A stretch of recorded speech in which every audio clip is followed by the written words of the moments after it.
ऋषीमुनींना सांगितलं की ही कथा असणारी महर्षी नारदांना सनक, सनंदन, सनातन आणि सनकादिक या सनकादिक संतांनी सांगितली। असं म्हटल्याबरोबर कशा पद्धतीने सांगितली तर 7 दिवसाचा विधी त्यांनी सांगितला। तसं तर देवऋषी नारदांना 4 श्लोकाच्या भागवताच्या श्लोकाचा उपदेश ब्रह्मदेवाने अगोदरच केलेला आहे, पण सप्ताहाचा विधी सांगितला नव्हता असं सूत महाराज त्या शौनक ऋषीला सांगू लागलेले। आणि त्याच वेळेला ऋषीमुनींनी प्रश्न केला किंवा त्या असणाऱ्या सनकादिक संतांची आणि देवर्षी नारदांची भेट कशी झाली ते आम्हाला सांगा, कारण अचानक भेट कशी झाली। त्या वेळेला शौनक विचारू लागलेले ते म्हणतात, सूत महोदय, नारद हे कसे आहेत? हरी लोक विग्रह मुक्तश नारदाश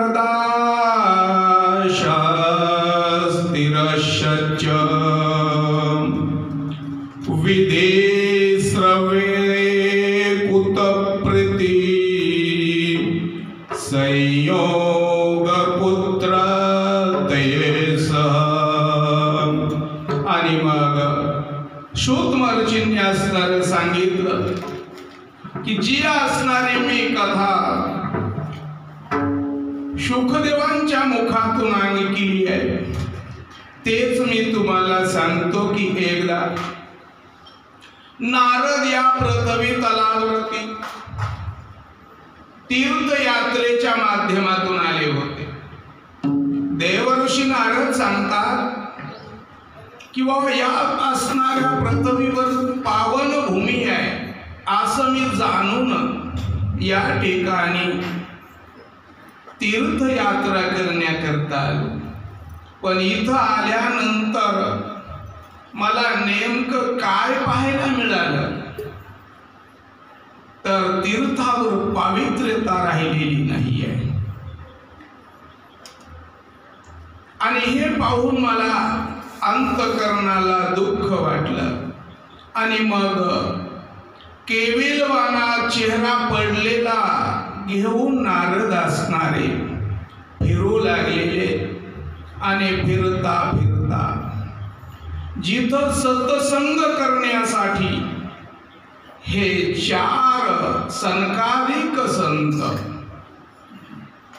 आलेले होते त्या ठिकाणी नारदाचं भ्रमण झालेलं आहे। आणि नारदाला पाहून सूत बोलू लागलेले आहेत। आणि सूताने जो असणारा प्रश्न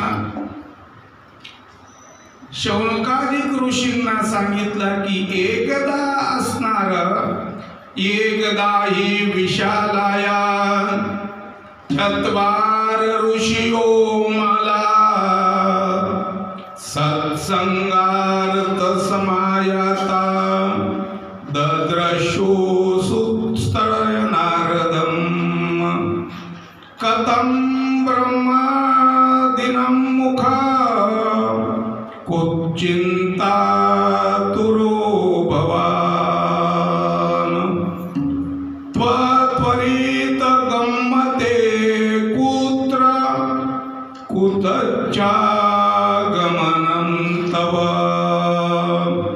त्या सनकादिकांनी विचारलं, हे ब्रह्मा पुत्र, आपण अगदी आनंदित आहात आणि आनंदित असताना आज आपल्या चेहऱ्यावर एवढं दुःख का?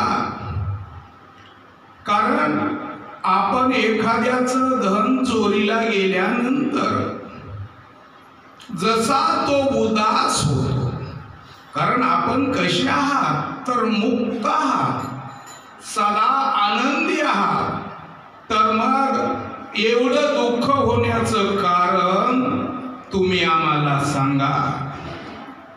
त्यावेळेस नारद सांगू लागलेले, अहम तू पृथ्वी आतो ज्ञात्वा सर्वोत्तमामिती पुष्करंच प्रयागंच काशी गोदावरी तथा हरिक्षेत्रम कुरुक्षेत्रम श्रीरंगम सेतुबंधनम. हे जे तीर्थ आहे, हे तीर्थ मी पाहण्यासाठी फिरलो, पण या तीर्थावरती मला पाहिजे तेवढं प्राधान्य मिळालेलं नाही, ना मला पवित्रता वाटली नाही. का? त्याचे अनेक त्यांनी कारण सांगितलं की ज्या वेळेला भगवान श्रीकृष्ण हे लोक सोडून गेल्यानंतर आणि मग तिथं सगळे पाखंडी लोक येऊ लागलेले, आणि ते पाखंडी लोक आपल्या आपल्या परीने उदर भरण्याचं साधन करू लागले. आणि असं फिरत असताना मी यमुना माईच्या तटावरती गेलो. तिथं मला एक असणार दृश्य पाहायला मिळालं, आणि ते पाहून मला अत्यंत दुःख झालेलं आहे. का? तर दोन पुत्र असणारे अति दुःखी आहे, वृद्ध अवस्थेमध्ये, पण त्यांची आई मात्र तरुण आहे. त्यावेळेस मी हे दृश्य पाहून त्यांच्याकडे जाण्याचा प्रयत्न केला, आणि त्या असणाऱ्या ठिकाणी मी गेल्यानंतर तिथे जे मी दृश्य पाहिलं, तिथं जी असणारी जी तरुण त्या असणाऱ्या दोन सुपुत्रांची आई मला पाहून असणारी उभी राहिली, आणि ती असणारी आवाज देऊ लागलेली आहे, भो भो साधू क्षणं तिष्ठ मच्चिंतामपि नाशय दर्शनं तव लोकस्य सर्वथा हरं परं. माझी व्यथा तुम्ही सर्वथा हरण करणारे आहात. तुम्ही थोडं थांबा आणि माझं मनोगत ऐका. त्या वेळेला त्या असणाऱ्या स्त्रीरूपी भक्तीने नारद महर्षीला बोलण्याकरता सुरुवात केली की नारदा, तुम्ही मोठे सनकादिक संत देव ऋषी आहात, आणि तुम्ही माझ्या जवळ आलात, हे माझं परम भाग्य आहे. कारण संत अचानक ज्या दिवशी भेटायला येतात, संत भेटतात, त्या असणाऱ्या साधकाचं जीवन हे उज्ज्वल बनतं. प्रति भगवंताचं स्वरूप ते बनत असतो. आणि म्हणून माऊलींनी तसं अभंगामध्ये वर्णन पण केलेलं आहे. संत भेटती आजी माझा, संत भेटती आजी माझा, विधानो चतुर भुजा, विधानो चतुर भुजा, दोन्ही भुजा तुळाचा, दोन्ही भुजा तुळसा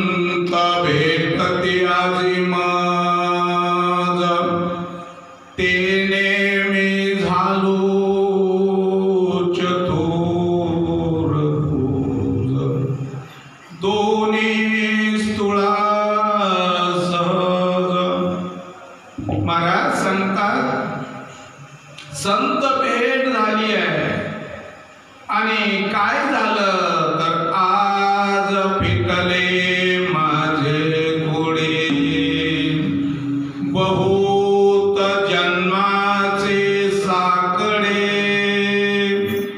कोंदाटले पुढे परब्रह्म सावळे. महाराज, माझ्या जीवनाचं साकडं फिटलेलं आहे. का तर मी बरेच दिवस झालं भ्रमण करायला लागलेले, पण मला मालिनता आलेली आहे. मी भक्ती आहे, हे माझे 2 पुत्र ज्ञान आणि वैराग्य आहेत. पण ही आज झालेली माझ्यावरती झालेली जी असणारी मालिन्यता आलेली आहे, ती या वृंदावनाच्या ठिकाणी कमी झाली आहे. मला परत तारुण्य आलं, कारण वृंदावनामध्ये भक्तीचे चाहते आज बी आहेत. पण या ज्ञान आणि वैराग्यांना पाहिजे तेवढं लोक जवळ करत नाहीये. कोणी म्हणतं आम्ही वैराग्याचे अधिकारी नाहीये, कोणी सांगतं आम्ही ज्ञानाचे अधिकारी नाहीये. पण भक्ती मात्र सर्वांना करता येते, आहे ना. भक्तीमध्ये सर्वांचा अधिकार आहे. भक्ती सोपी आहे. भक्ती पंथ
म्हणून नारदांनी असणार भक्तीला विचारल्यानंतर भक्तीने आपला पूर्व इतिहास सांगण्याकरता सुरुवात केलेली आहे. माझा जन्म द्रविड देशामध्ये झाला. मी कर्नाटकामध्ये वाढले आणि महाराष्ट्रामध्ये काही ठिकाणी माझा सन्मान झाला. पण गुजरातमध्ये गेल्यानंतर मला पुन्हा वृद्धपकाळ आला, नाम मालिन्य आलं. कारण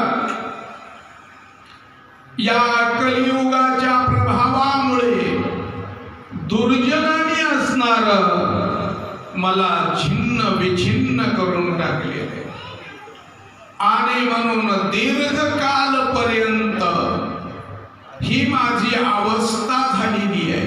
पण पुन्हा मी वृंदावनामध्ये आल्यानंतर मला माझं तारुण्य प्राप्त झालं. पण या ज्ञान वैराग्य मात्र मूर्छित पडलेले. तुम्ही नारदा याच्यासाठी काही मला उपाय सांगा, काहीतरी प्रयत्न करा.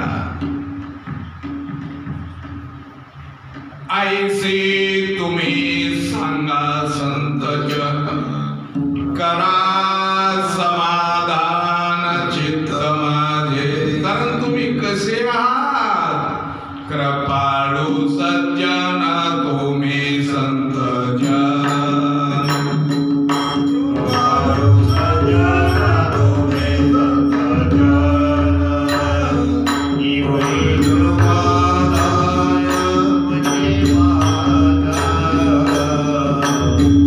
कृपादान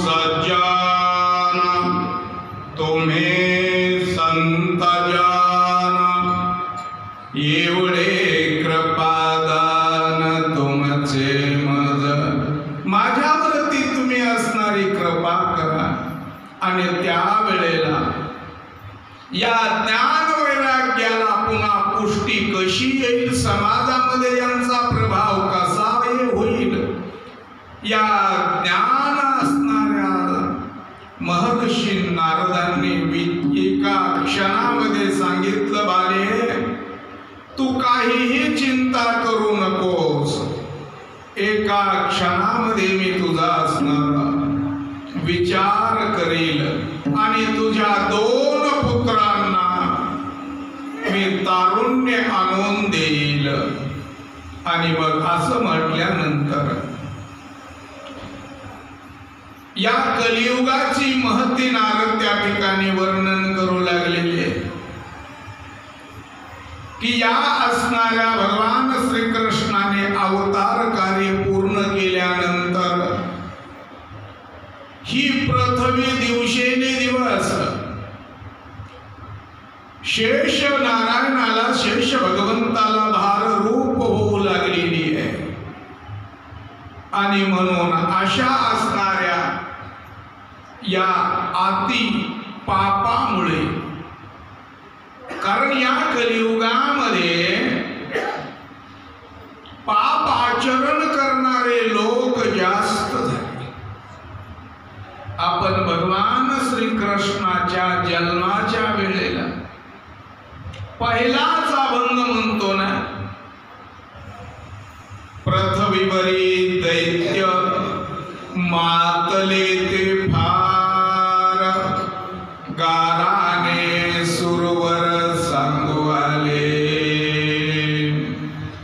बुडाला धर्म अधर्म झाला फार सोसविना भार मजाता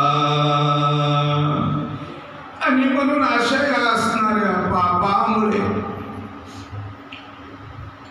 पृथ्वीला देखील भार वाटू लागलेला आहे आणि एवढ्यामध्ये या कलियुगाचा प्रभाव वाढत चाललेला आहे आणि त्याच्यामुळे लोक परमार्थाकडे प्रवृत्त होत नाही फक्त आपली उपजीविका कसे भागवता येईल नाम त्याही पेक्षा मी सर्वापेक्षा श्रीमंत कसा होईल या कलियुगामध्ये फक्त पैशाला किंमत आलेली आहे आणि पैशावाल्यालाच लोक मानतात असं तुकाराम महाराज सांगतात धनवंता लागी सर्व मान्यता हे जगी माता पिता बंधुजन आवघे मानिती वचन सदा श्रृंगार भूषणे कांता लवे बहुमाने मराठ कुटुंबातले लोक सुद्धा करत्या माणसाकडे पैसा असेल तर त्याला घरातला मालक म्हणतात स्वतःची धर्मपत्नी सुद्धा अंगावर 10-5 तोळे सोनं जर त्या मालकाने घालण्याकरता दिलं तर त्या मालकाच्या स्वभावाचं काय वर्णन करतात दादा की आमच्या मालकासारखा स्वभाव कोणाचाच नाही दर दसऱ्याला 1 तोळा का होईना सोनं आणल्याशिवाय राहत नाही पण कोणाचं उष्ण आणलेलं मात्र फेडत नाही आणि मला दिल्याशिवाय राहत नाही हे त्यांचा मोकळा स्वभाव आहे का ज्याचं दिलं ज्याचं आणलं त्याला द्यायचं नाही ही कलियुगातल्या लोकांची प्रवृत्ती प्रवृत्ती वाढत चाललेली आहे. पण कालांतराने प्रारब्ध वशामध्ये जर परिस्थिती प्रतिकूल होऊ लागली, जवया धनाची होय सोटी, जवया धनाची होय सोटी, प्रेमच भगवते लागे पाठी, तुमच्या नावडती गोटी, तुमच्या नावडती गोटी. जवया धनाची झालेल्या गोटे, जवया धनाची झालेल्या गोटे, तुमच्या नावडती गोटी, रागे उठे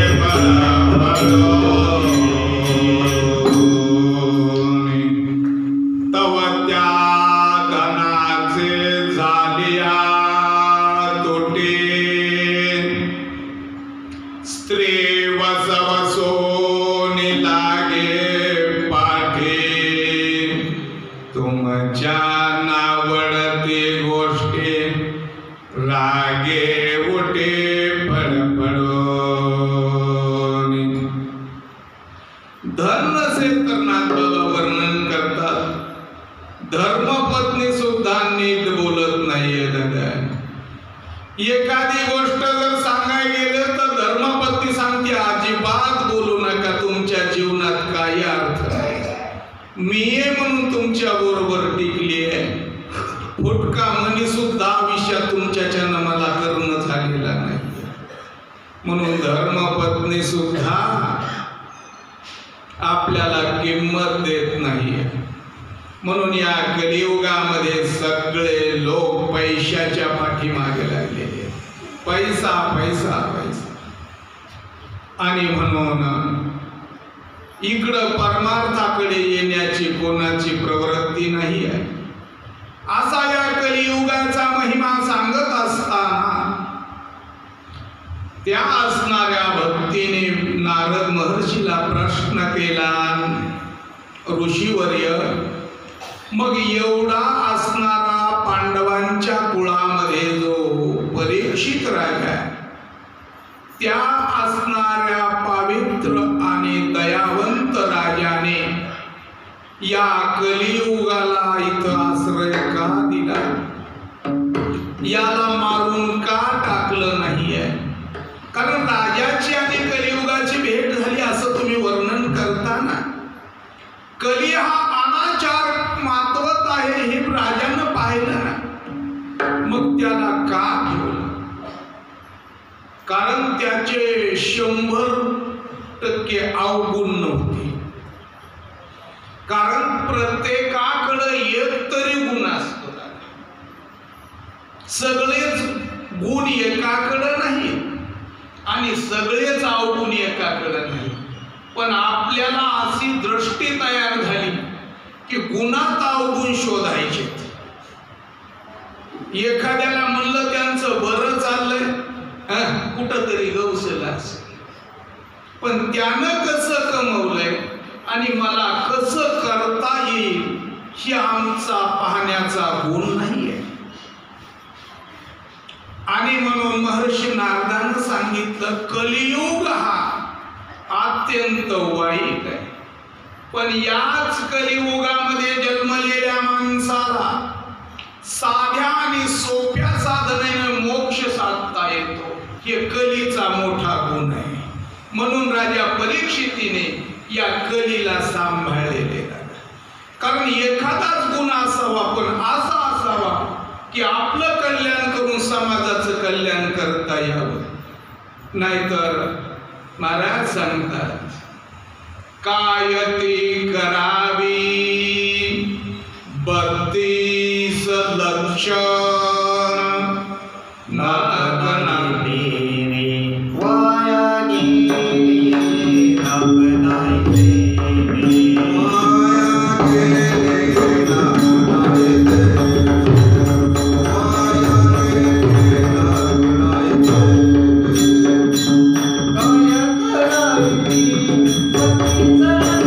Yeah.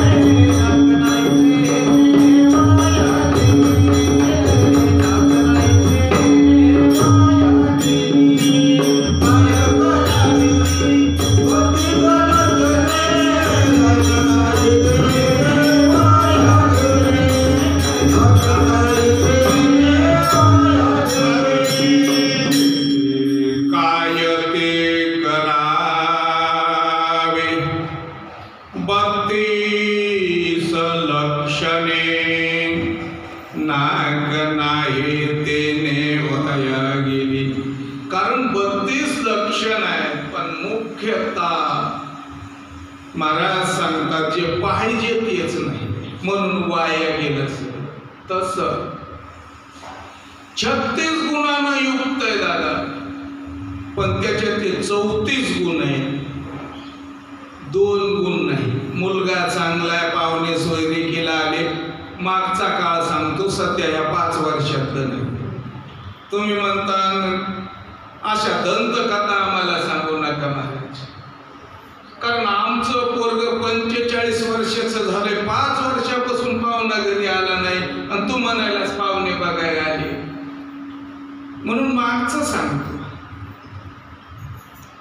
आणि त्या पाहुण्यांना मुलाचं सगळं पटलं. बैठकीत त्या माणसानं वर्णन पण केलं. 34 गुण संपन्न नाही म्हणले, मुलगा व्यसनाबाबतीत हमी देतो, पण 2 गुण मात्र मुलाला नाहीत बरं का. ते म्हणले 34 गुण मान्य आहेत, पण 2 कोणते नाहीत.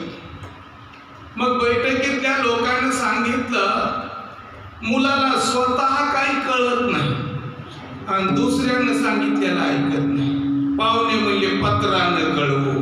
गोपाल कृष्ण भगवान की जय. कारण मुख्यतः गुण आहे. तसं या कलियुगामध्ये वाईट गुण कोणतेही जरी असले, जे तपश्चर्या केल्याने, जे योग साधनेने, जे यज्ञाधिक कर्म केल्यानंतर जे साधता येत नाही, ते या कलियुगामध्ये सहजगत्या सामान्य मनुष्य जीवाचा उद्धार होतो.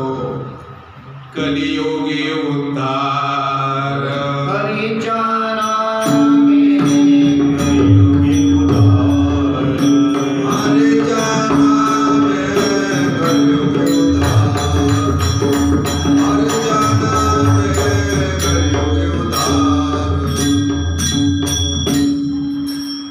सकळासी येथे आहे अधिकार, कलियोगे उद्धार हरी नामे. कारण या कलियुगामध्ये मंगलमय भगवंताच्या असणाऱ्या मंगल नामस्मरणाने प्रत्येक नामधारक हा स्वस्वरूपापर्यंत म्हणजे मोक्षापर्यंत आपल्या भाषेत त्याचा उद्धार होतो. पुढे आपल्याला कथा ऐकायला मिळणार आहे की पाप्यातला पापी असणारा वाल्मिक सुद्धा नामाने उद्धार झाला. पाप्यातला पापी असणारा अजामिळ सुद्धा नामाने त्याचा उद्धार झाला. मग यज्ञाधिक कर्म करून का असणारा उद्धार होत नाहीये? कारण कलियुगामध्ये यज्ञ करणं एवढं सोपं नाहीये दादा. आणि आपण पांडवाचा यज्ञ सुद्धा ऐकतो. राजसूय नावाचा यज्ञ पांडवांनी केला, कथा आहे भागवतामध्ये. अश्वमेध यज्ञ केले,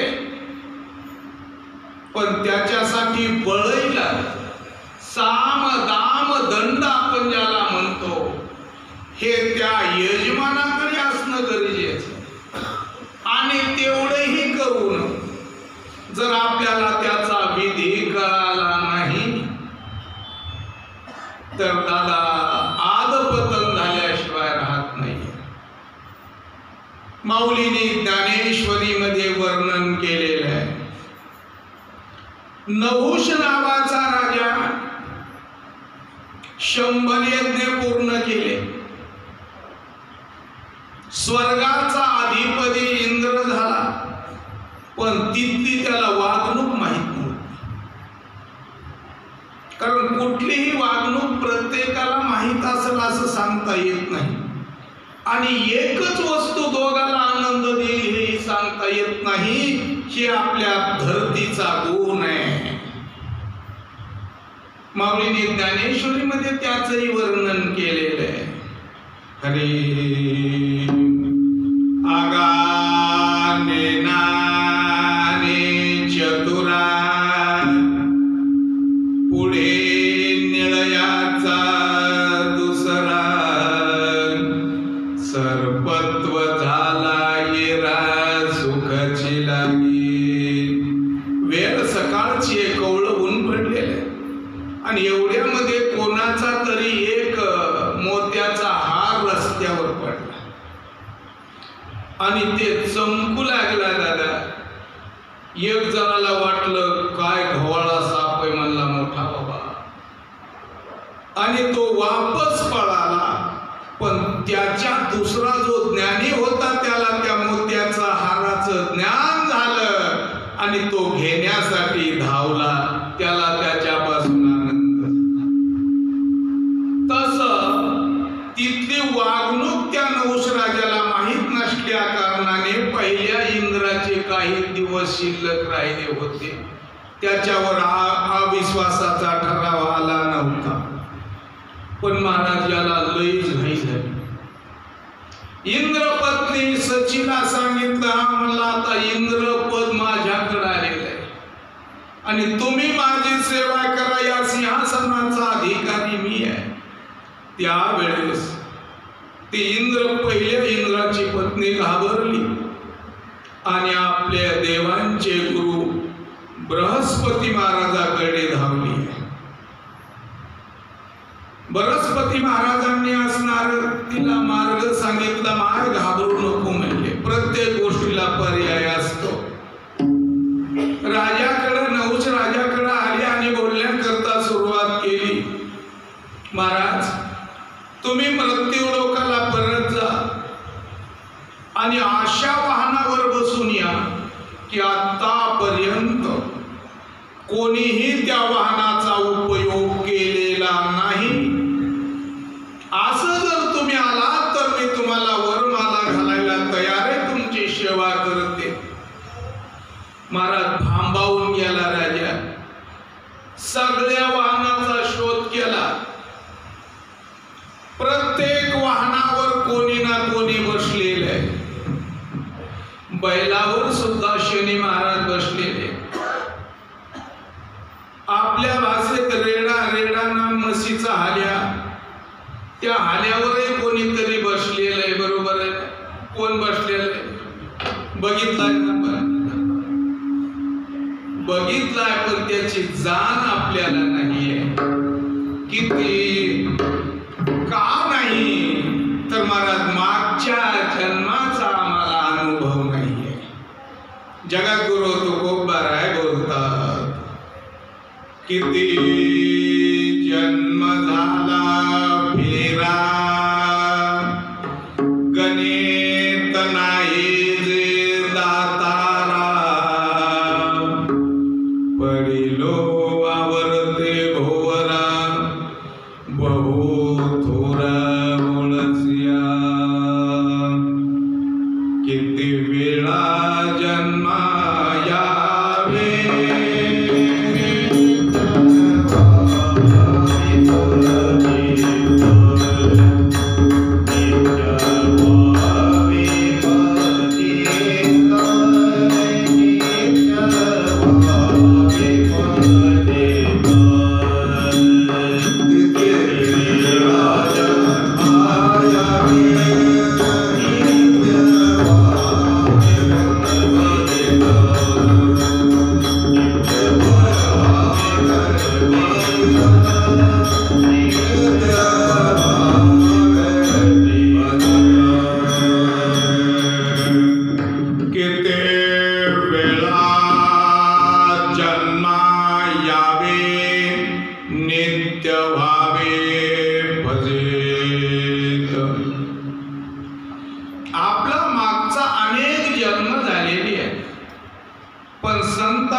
जगद्गुरु तुकोबाराय सांगतात, मागे बहुता जन्मी हे जे करीत आलो आम्ही.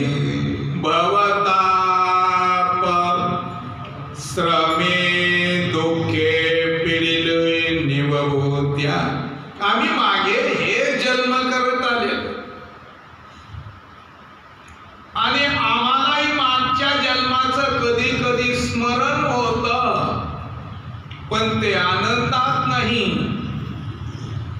तर दुःखात. एखाद्या वेळेला सतत जर आपल्यावर दुःख येऊ लागलं तर तो म्हणत असतो, काय देवा, काय मागच्या जन्मात पाप केले कोणास ठाऊक. स्वतःच पोरग सुद्धा धड बोलत नाही, बायको तर बोलतच नाही. आणि त्या मागील पापाची फेड मला आज करावं लागायली आहे. पूर्वजन्मी पाप केले ते बहु विस्तारिले. पूर्वजन्मी पाप केले ते बहु विस्तारिले. विजय सुखना सेवंता सेविता सेविका होणारे. विजय सुखना सेवंता जयता देविया बोधारे. चौऱ्याऐंशी लक्ष यमुने फिरता दुःख भोगिले. चौऱ्याऐंशी लक्ष योनी फिरता दुःख भोगिले. ज्ञानद्रष्टे हारा पाले, दोन्ही नेत्र अंधळे. ज्ञानद्रष्टे हरपले, दोन्ही नेत्र आंधळे. धर्मदातो सदैवाचा रूपपदरूपकारि अंधाला गती देतो, त्याचे नाव उच्चारी. धर्मदातो सदैवाचा रूपपदरूपकारि अंधाला गती देतो, त्याचे नाव उच्चारी. पूर्वजन्मे पाप केले, कारण पुढच्या मागच्या जन्मात पाप केलेलं भोगायला आलं. आणि म्हणून आपण मागच्या जन्मात मृत्यूमुखी पडलो. आपल्याला हे सांगायचे त्यावेळेस यमाचं दर्शन झालेलं आहे, पण आपल्याला त्याचा विसर पडला आणि म्हणून त्याची भीती नाहीशी झाली. वास्तविक ती जर भीती कायम असती ना तर आपण जन्मात आल्याबरोबर देवाला शरण गेलो असतो, पण त्याचा विसर पडलेला आहे. ज्याचा विसर पडायला पाहिजे त्याचा आठव राहिलेला आहे आणि ज्याचं आठव करायला पाहिजे त्याचा विसर पडलेला आहे.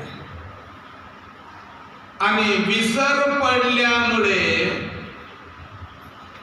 हे सगळे फेरे आपल्या पाठीमागे लागलेले आहेत.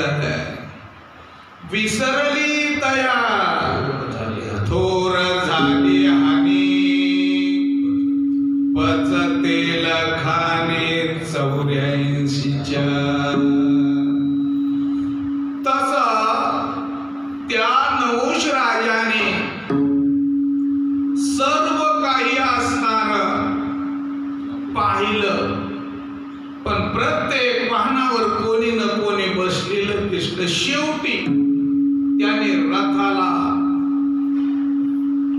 महान तपस्वी ऋषी झुपले, फक्त गाडी आवडणारी त्या काळात माणसं नव्हती. आणि म्हणून त्या रथाला अगस्ती सारखे ऋषी झुंपले. आणि दादा त्या असणारे ऋषी का झुंपल्या गेले त्या ऋषींना कोणी विचारलं असेल त्यावेळेस सांगितलं, राज आज्ञा आहे, सत्तेपुढे शहाणपण चलत नाही.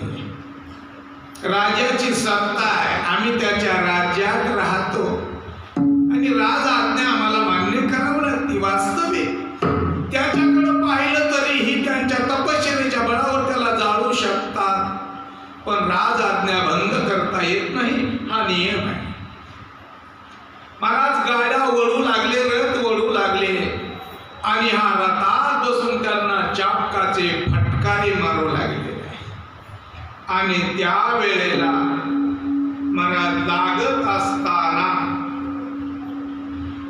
अगस्त्य ऋषी क्रोधायमान झाले. सर्प सर्प सर्प लवकर चला, लवकर चला. राजा सत्तेने शहाणपणाने आणि तारुण्याने उन्मत्त झालास. कोणाचा आदर करावा हे तुला ज्ञान राहिलेलं नाही, भान राहिलेलं नाही. याच असणाऱ्या तारुण्याच्या भरामध्ये तुला सर्प योनी प्राप्त होईल. यज्ञ 100 केले जातात, मोक्ष तर दूरच राहिला, पण इंद्रपद सुद्धा प्राप्त झालं नाही आहे. माऊली वर्णन करतात. नहुष स्वर्गाधिपती झाला, नेने राटे भांबावला, भुजंगत्व पावला नसे काही. एवढे यज्ञ करून सुद्धा नहुष राजाला सर्प योनी प्राप्त झाली. पण या कलियुगाच्या या एकाच गुणामुळे तुकाराम महाराज सांगतात, नाम घेता वाया गेला, ऐसा कोणी ऐकिला. अरे कसही नाम घ्या, नाम जप यज्ञ परम, बाधू न शके स्नानादि कर्म, नामे पावन धर्मा धर्म, नाम परब्रह्म वेदार्थे. सर्वात श्रेष्ठ ज्याला वेद मानल्या जातं त्या वेदाने सुद्धा सांगितलं की कलियुगामध्ये नामानेच असणारा मोक्ष आहे. तसं माऊली हरिपाठाच्या 2ऱ्या अभंगाच्या 1ल्या चरणात वर्णन करतात.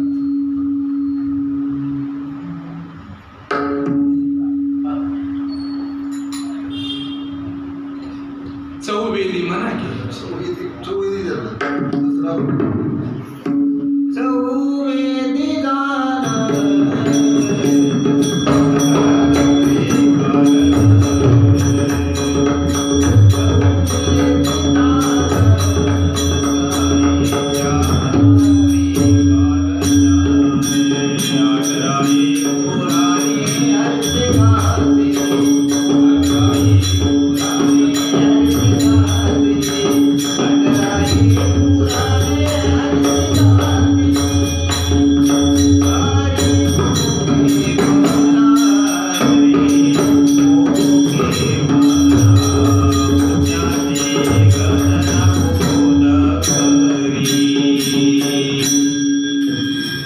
चहुवेद जान साहे शास्त्र कारण, 18 पुराण हरीशी गाते.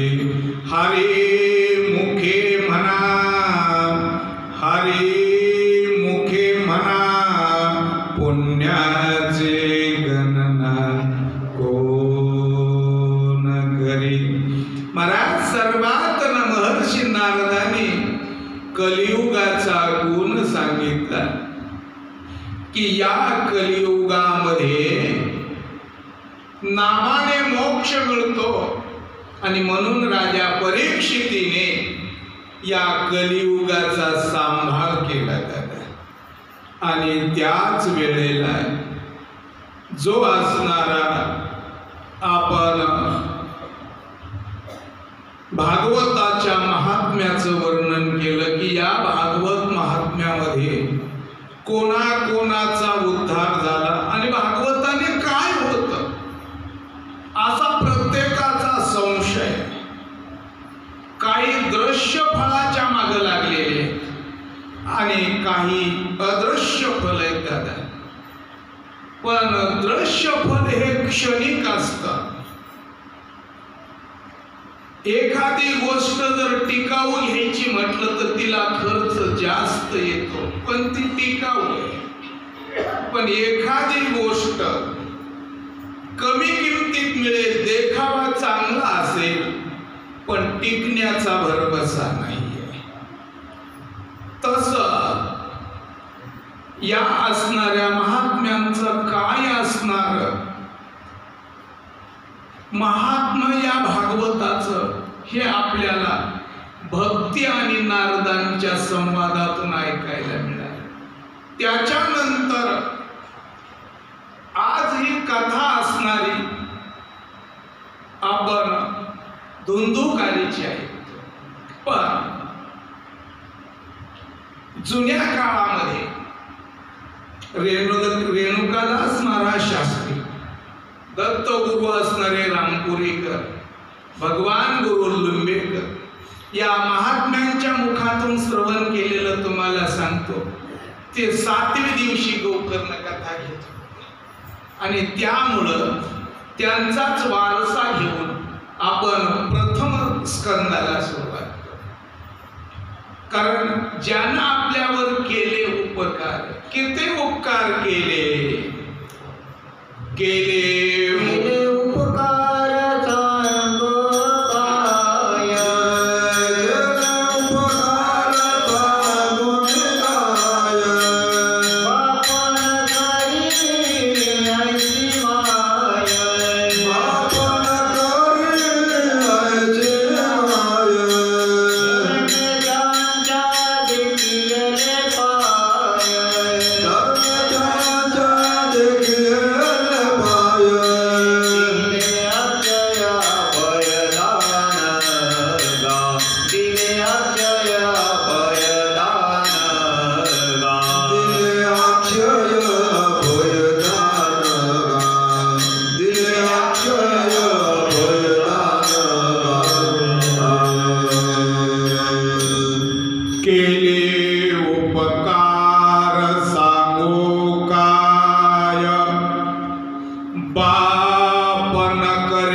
याच असणाऱ्या संत महात्म्यांचे उपकार आपल्या जीवनामध्ये झालेले आणि त्यामुळे आपण त्यांचा वारसा जाणूनच पुढे असणार कथेला आरंभ करू.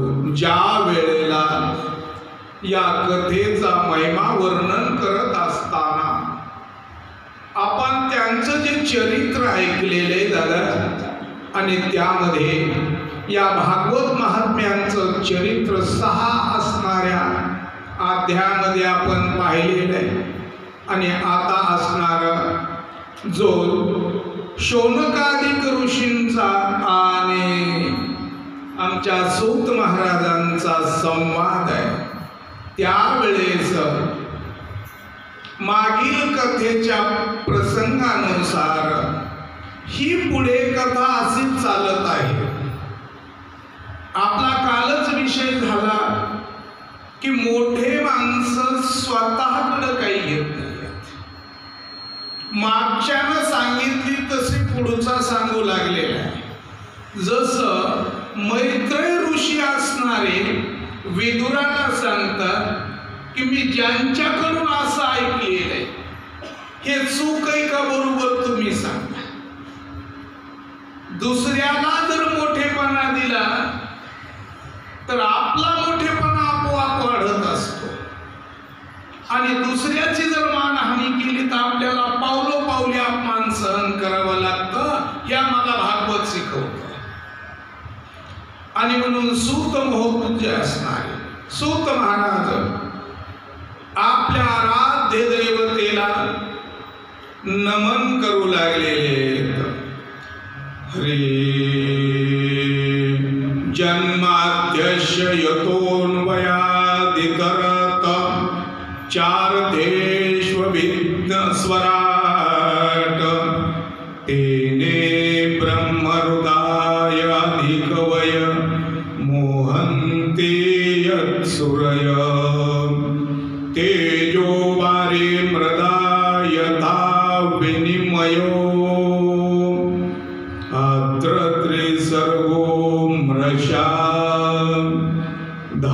नाम्ना स्वेन सदा निरस्तकुहकम् सत्यं परं धीमहि सत्यं परं धीमहि सत्यं परं